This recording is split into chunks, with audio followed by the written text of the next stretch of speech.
안녕하십니까. 로드FC의 김대한입니다. 이번 시간에는 주먹이 운다 시즌3에 출연해서 많은 관심과 사랑을 받은 선수죠. 야쿠자 파이터 김재훈 선수의 스토리를 소개해드리겠습니다. 김재훈은 아버지의 권유로 초등학교 5학년 때 처음으로 검도를 시작했고 검도 유망주로 손꼽히기도 했습니다. 어느 날 김재훈은 지인의 소개로 일본의 문덕 고등학교를 훈련차 방문하게 되었는데요. 그곳에서 김재훈은 한국과 일본 검도의 차이점을 느꼈고 그것을 극복하고 배우기 위해 일본으로 유학을 결심하게 됩니다. 일본의 문덕 고등학교에 입학한 김재훈은 바로 검도부를 향했고 놀라운 일이 일어납니다. 중학교 때부터 김재훈의 가능성을 눈여겨봤던 검도부 감독이 김재훈에게 검도부 주장을 맡기게 된 거죠. 주장이 된 김재훈은 바로 900여 학교가 참가하는 일본 중고등부 최고 대회인 공룡기에 출전하게 됩니다. 7대7로 승부를 하는 방식이었는데 이미 소속 선수 3명이 탈락한 상태에서 경기에 나선 김재훈은 혼자 상대 선수 3명을 이기는 괴력을 과시합니다. 이날 문덕고는 탈락했지만 김재훈은 경기를 지켜본 대학팀 관계자들로부터 많은 러브콜을 받기도 했습니다. 이후 김재훈은 심기일전에 동료들을 이끌고 무사시기 전국 고교 검도대회에 참가해 치열한 경쟁을 뚫고 우승을 차지합니다. 주장이었던 김재훈의 이름은 당연히 전 일본 검도계에 널리 알려지게 되었죠. 일본 유학 시절 김재훈은 슈퍼마켓에서 아르바이트를 하며 생활비를 마련했는데요. 어느 날 자주 방문하던 한 손님이 김재훈에게 자신의 밑에서 일해보지 않겠냐는 제안을 합니다. 그리고 다음날 사무실로 오라는 말을 남기고 떠났는데요. 뭐하는 곳인지 한번 가보자는 마음으로 사무실을 찾아갔는데 뭔가 일반적이지 않은 분위기에 김재훈은 이곳이 야쿠자 사무실이라는 걸 알게 되었고 어제 찾아온 손님은 야쿠자 회장이라는 사실도 알게 됩니다. 회장은 김재훈에게 해야 할 일을 이야기해준 후 그 자리에서 한화 약 1000만원 정도의 현찰을 건넵니다. 당시 아르바이트로 100만원도 못 벌던 김재훈은 그렇게 야쿠자 생활을 시작하게 됩니다. 야쿠자의 삶을 살던 김재훈은 언제 자신이 죽을지 모른다는 불안감 속에서 항상 살았다고 합니다. 이렇게 살면 안 되겠다고 생각한 김재훈은 새로운 앞날에 대해 다방면으로 알아보던 중 인터넷에서 격투 오디션 프로그램 주먹이 운다 시즌3의 참가 모집 공고를 우연히 보게 됩니다. 곧바로 참가 신청을 했고 서류 합격 통보를 받았죠. 며칠 뒤에 일본 생활을 모두 정리하고 한국에 들어와 주먹이 운다 시즌3에 참가하게 됩니다. 방송 당시 야쿠자 출신이라는 배경으로 많은 관심을 받은 김재훈은 절대 고수와의 대결에서 체격에 비해 빠른 펀치와 움직임으로 사람들의 관심을 단번에 받게 됩니다.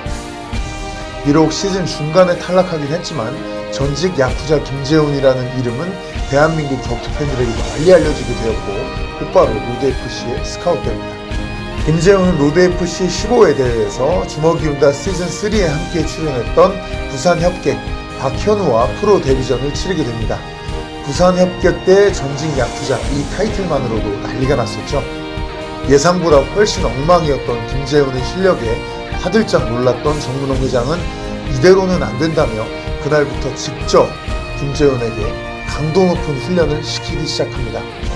격투기 초보자였기에 머리로는 이해가 되었지만 몸은 전혀 따라가지 못했던 거죠. 훈련 중 스스로에게 화가 난 김재훈의 입에서 돌발적으로 욕설이 터져나왔고 정 회장은 불같이 화를 내며 김재훈을 꾸짖었습니다. 훈련 중 욕을 한 것 자체도 잘못된 행동이지만 과거 야쿠자 시절의 마인드가 남아있는 것 같아 화가 많이 났다고 정 회장은 얘기합니다. 김재훈은 이날 그렇게 혼났던 게 인생 최고의 약이 되었다며 요즘도 정문홍 회장을 만나면 이날 얘기를 웃으며 꺼내곤 합니다. 남은 기간 동안 최선을 다해 훈련을 마무리한 김재훈은 박현우와의 경기에서 헤비급 특유의 묵직하고 박진감 넘치는 타격전으로 팬들을 환호하게 만들었는데요. 결국 1라운드 파운딩 공격에 의한 KO로 패배합니다. 아쉬운 결과였지만 프로 데뷔전에서 이토록 많은 관심을 받았던 경우는 오랫동안 해설자로 활동해온 제 기억에도 거의 없었을 정도로 아주 선명한 승부였습니다.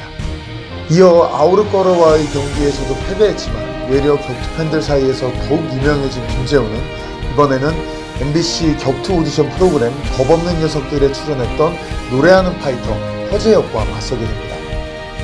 김재훈은 이날 52연타와는 거리가 먼 침착한 경기 운영을 선보였습니다.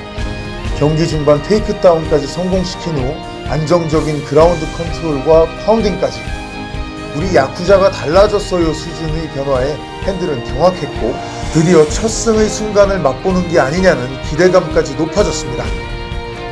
열광적인 분위기 속에서 경기를 빨리 끝내고 싶었던 걸까요? 김재훈이 갑자기 그라운드에서 안발을 시도합니다. 하지만 경기 후 김재훈 본인이 고백했던 대로 평생 제대로 된 연습을 한 번도 해보지 않았던 안바가 제대로 걸릴 리 없었고 이 기회에 상위 포지션을 잡은 허재혁이 무차별 파운딩 공격을 퍼부으며 김재훈은 또다시 패배를 하게 됩니다. 승리의 문턱까지 갔다가 미끄러진 김재훈은 이어 중국에서 열린 로드FC 047에서 아우르거러와 다시 한번 맞섰는데요. 이 경기에서도 1차전 때보다 확실히 발전한 모습을 보여줬지만 결국 뒷심 부족으로 또다시 패배합니다. 연패의 늪에 빠져있던 김재훈에게 어느 날 생각지도 않은 상대가 나타납니다. 영화배우 금광산이 본인이 김재훈을 이길 수 있다며 도전장을 던졌고 2018년 결국 둘 다 계약서에 사인까지 하며 경기가 성사된 거죠. 하지만 둘의 대결이 발표된 지 얼마 지나지 않아 금광산이 부상을 입었고 이어 코로나라는 악재가 겹치며 김재훈과 금광산은 3년이 넘도록 케이지에서 만날 수 없었습니다. 하지만 이번엔 둘이 정말 붙습니다.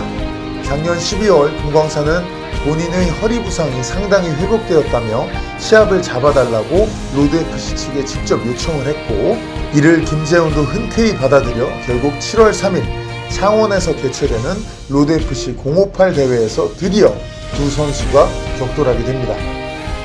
계속되는 패배에도 불구하고 김재훈의 첫 승을 언급해주시는 팬분들이 많다는 게 신기하기도 합니다. 늘 재훈이에 대한 관심이 넘쳐나니까요. 이건 마치 한국 프로야구에서 한화 이글스의 연패 탈출을 응원하는 팬의 마음과 같지 않나 생각됩니다. 참고로 저는 대전 출신으로 초딩 때 빙그레 이글스의 광팬이었으니까요. 한화 팬분들은 오해 없으시길 바랍니다. 이렇게 로드FC 인사이트 김재훈 편을 마치겠고요. 끝으로 오는 7월 3일 창원에서 개최되는 로드FC 058 대회에서 김재훈, 금광산 외 황인수 선수 등 많은 로드FC 선수들이 오랜만에 팬 여러분들께 좋은 모습을 보여드리기 위해 구슬땀을 흘리고 있으니 많은 관심과 응원 부탁드리겠습니다. 다음 시간에도 재미있는 이야기로 찾아뵙겠습니다. 이상 로드FC의 대표 김대현이었습니다. 감사합니다.